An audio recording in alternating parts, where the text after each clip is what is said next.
इस वक्त हम मौजूद हैं पिशावर हयाताबाद पुल पे, जहां पे पाकिस्तान तहरीक इंसाफ के हवाले से अहम तरीन बड़ी खबरें आ रही हैं कि केपी के अंदर गवर्नर राज की जो गूंज है वो इस वक्त ज़्यादा सुनाई देना शुरू कर दी गई है। और पाकिस्तान तहरीक इंसाफ ये दावा कर रही है कि अपोजिशन के तकरीबन 5 के करीब MPs उनके साथ राब्ते में हैं और आज रात ही वज़ीर आला केपी के सुहेल अफरीदी जो है वो हलफ उठा लेंगे और तमाम तर मामला ख़त्म हो जाएगा। लेकिन दूसरी तरफ अपोजिशन जमातें बड़ा दावा कर रही हैं कि उनके नंबर गेम पूरे हैं।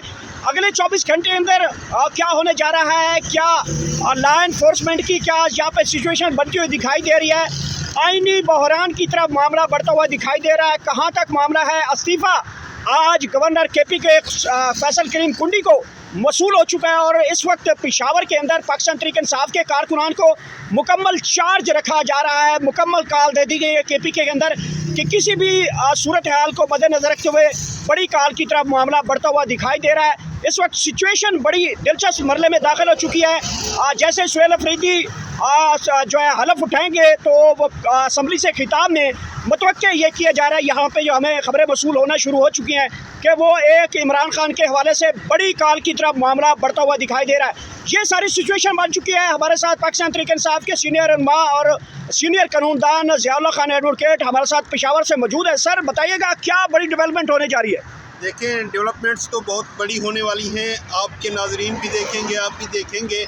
लेकिन उससे पहले जो इब्तदा हुई है सुहेल अफरीदी के नामजद होते साथ ही आपने पेशावर में जो जश्न का समा देखा, जो लोग निकले जिस जोश व खरोश से, वो वलवला दीदनी था। इस तरह आवाम की राय की अक्कासी होती है। अवाम बता रहे थे कि हम इमरान खान के फ़ैसले से मुतमईन हैं। जब इमरान खान कोई फ़ैसला करता है तो फिर पूरी पार्टी उस फैसले को तस्लीम करती है और अवाम पाकिस्तान उसको सर आँखों पर बिठाती है। आज आप देखें कि पाकिस्तान तहरीक इंसाफ के साथ जिस तरह का जुल्म, जबर और तशद्दुद का रवैया अपनाया गया, उस हवाले से हमने ऑफिशियली अनाउंस कर दिया है कि अगर मज़ीद सुहेल अफरीदी साहब के हलफ के दौरान कोई रोड़े अटकाने की कोशिश की गई तो हम मज़ाहमत करेंगे और वो ऐसी मज़ाहमत होगी कि इनकी नस्लें याद रखेंगी। बाकी जहाँ तक गवर्नर राज की बात है तो इन अक्ल के अंधों को जाके बता दें कि गवर्नर राज आप केपी में लगाने की सोच रहे हैं। ताकतवरों ने या अगलों ने आपके पंजाब में माहौल ख़राब करके आपके वफाक के भी कब्ज़ा कर लेना है, तो उसको बचा लें, वफाक को और पंजाब को बचा लें। आज आप देखें कि जिस तरह का कर्फ्यू का समा बना दिया गया है, जिस तरह लॉकडाउन पिंडी, इस्लामाबाद और पंजाब को, लाहौर को स्पेशली कर दिया गया है, तो उस चीज़ पर ध्यान दें। आप एक चीज़ जहन में रखें, गवर्नर राज इस तरह नहीं लगाया जा सकता। गवर्नर राज लगाने के लिए बहुत वजूहात चाहिए होती हैं। अगर इन्होंने कोई बेवकूफ़ी की कि PK में गवर्नर राज लगाने की, तो अदालतें मौजूद हैं, चाहे जैसी भी हैं। 26वीं आईनी तरमीम के बाद कठपुतली ज़रूर बनी हुई है, लेकिन पूरी दुनिया के सामने होगा कि वो इस गवर्नर राज को नल एंड वाइड करार देंगी, ख़त्म कर देंगी।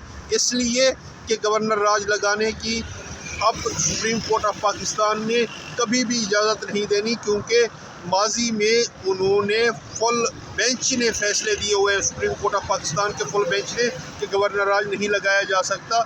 और अगर आइन में उसकी गुंजाइश होती तो वो एक लम्हा लगाए बगैर गवर्नर राज लगाते हैं, क्योंकि ये धमकियाँ, ये गीदड़ बमकियाँ वो पहले से दे रहे हैं। अच्छा ज़ियाउल्लाह खान, ये बताइएगा कि कानूनी पॉइंट ऑफ व्यू से आपसे जानना चाहता हूँ कि अगर खुदा ना खास्ता पाकिस्तान तहरीक इंसाफ जो कि अपोजिशन बता रही है, दावा करती है कि पाकिस्तान तहरीक इंसाफ के MPs उनके साथ राब्ते में हैं और अपोजिशन जो है वो हुकूमत बनाने में कामयाब हो जाती है, तो जो पाकिस्तान तहरीक इंसाफ के MPs अगर छोड़ कर अपोजिशन के बेंचों में जाएंगे तो फिर आईनी बहरान किस तरफ होगा, आगे क्या लायामल होगा कि जो पाकिस्तान तहरीक इंसाफ के नाम पे वोट लेकर आए हैं उनका फिर आगे कानूनी जो पॉइंट ऑफ व्यू होगा वो कैसे बनेगा? देखिए, दुश्मनों ने तो हर बार इस्तेमाल करना होता है। वो कभी किसी के कंधे पे बंदूक रख के चलाना चाहते हैं, कभी किसी के। परसों कल की बात है कि इलेक्शन कमीशन ने पाकिस्तान तहरीक इंसाफ के तमाम MNAs और MPs को आज़ाद डिक्लेयर कराया, वो भी इसी सिलसिले की एक कड़ी थी। लेकिन इन अकल के अंधों को ये समझ आनी चाहिए कि वो PK के गयूर MPs हैं। आपको ये समझ आनी चाहिए कि पाकिस्तान तहरीक इंसाफ पे आपने 3 साल जुल्म तशद्दुद करके देख लिया, कोई ایک بھی ایسا بندہ جو عمران خان کے نظریے کا حامی تھا وہ نہیں توڑ سکے آپ۔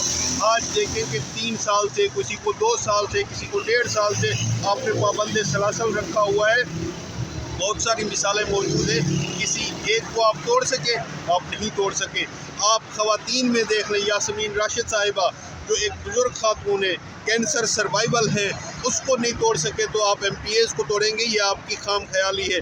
میں آپ کو ایک خبر دیتا جاؤں کہ اے این پی کے لوگوں نے جو 4 سے 5 لوگ 4 ایم پی ایز تھے، انہوں نے یقین دہانی کرائی ہے کہ ہم اس مزید کٹ پتلی جو وفاقی حکومت ہے، یا جو طاقتوروں کے اشاروں پہ ناچنے والے لوگ ہیں، یا جو اس طرح کی خواہش رکھتے ہیں کہ مینڈیٹ رکھنے والی جماعت کو پس پشت ڈال کے ہم کسی بھی طرح سے پاکستان تحریک انصاف کو کے پی میں حکومت نہ بنانے دیں، ان کا دوسرا وزیر اعلیٰ نہ بننے دیں، تو ہم اس چیز کی، اس کام کی سپورٹ نہیں کریں گے۔ انہوں نے اوپن اناؤنس کر دیا ہے، یہ تو وہ ہیں جو انہوں نے اوپن اناؤنس کیا ہے۔ اس کے علاوہ میں آپ کو خبر دیتا جاؤں، 5 سے زیادہ لوگوں نے، ایم پی ایز نے اپنی زندگی کا فیصلہ کر لیا ہے۔ انہوں نے کہا ہے کہ اب ہم آنے والی زندگی پاکستان تحریک انصاف کے نظریے کے ساتھ گزارنا چاہتے ہیں۔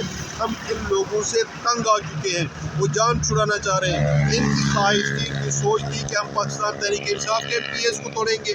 وہ بھائی، پاکستان تحریک انصاف کے لوگوں کو توڑنا اب آپ کا خواب رہے گا، جس طرح عمران خان کو ڈرا ہوا دیکھنا آپ کا خواب تھا، ہے اور رہے گا۔ آج آپ دیکھیں کہ اگر ان دنوں میں، ان چند گھنٹوں میں انہوں نے سہیل افریدی صاحب کو حلف نہ لینے دیا، تو پھر ہم ان کے ساتھ جو کرنے جا رہے ہیں، تو عمران خان نے ہمیں پلان پہلے سے دے دیا ہے، جو علیمہ خانم صاحبہ کے تھرو ہم تک آلریڈی پہنچ چکا ہے۔ جواب پاکستان کو ہم نے صرف بتانا ہے۔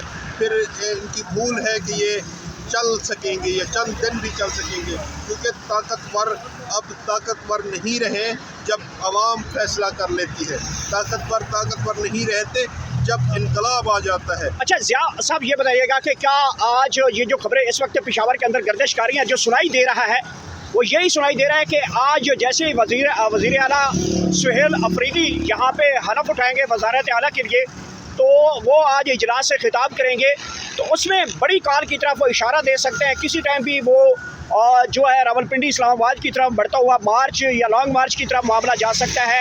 یہ بھی پلان موجود ہے کہیں؟ دیکھیں، یہ بھی ساری باتیں انڈر ڈسکشن ہیں۔ ابھی کچھ پلان ایسے ہیں جو خفیہ رکھے گئے ہیں، جن کی انسٹرکشن ہمیں خان صاحب کی طرف سے آلریڈی آ چکی ہے، لیکن ہمارا جو فوکس ہے، جو عمران خان جس پائے کا لیڈر ہے، امت مسلمہ کا لیڈر ہے، جس پاکستان کی وہ بھلائی کے لیے، جس پاکستان کی خیر خواہی کے لیے وہ یہ سب کچھ برداشت کر رہا ہے، وہ چاہتا ہے کہ ملک میں اور خاص طور پہ کے پی صوبے میں امن و امان برقرار رہے۔ جس طرح کہ یہ آپریشن کر رہے ہیں، تو سب سے پہلے کے پی میں امن لانا ہے، قبائلی علاقے سے، اور کم عمر ترین ایک وزیر اعلیٰ کا منتخب ہو جانا تاریخ میں پہلی مرتبہ ہوا ہے۔ قبائلی علاقے سے ایک ایم پی اے کو ایک وزیر اعلیٰ کا نامزد کر دینا، یہ بھی عمران خان کا وتیرہ ہے، یہ بھی عمران خان کا کیلیبر ہے کہ ایک عام سے ورکر کو وہ وزیر اعلیٰ کی کرسی پہ بٹھا دیتا ہے۔ ورنہ نون لیگ اور پیپل پارٹی کی تو اپنی مثالیں آپ کے پاس سامنے موجود ہیں کہ وہ اپنے خاندان میں یہ جاگیروں کی طرح بانٹتے ہیں، وراثتوں کی طرح بانٹتے ہیں۔ آپ دیکھیے گا کہ جب سہیل افریدی صاحب نے وہ تقریر کرنی ہے حلف اٹھانے کے بعد، وزیر اعلیٰ منتخب ہونے کے بعد، وہ تقریر ایک تاریخی تقریر ہوگی، اور اس تقریر میں جو 90% حصہ ہوگا وہ عمران خان کی طرف سے دیے گئے احکامات ہوں گے۔ اس کے علاوہ 10% انہوں نے مزید باتیں جو اپنی کرنی ہے وہ ضرور کریں گے۔ وہ ایک پرجوش اور نوجوان وزیر اعلیٰ ثابت ہوں گے۔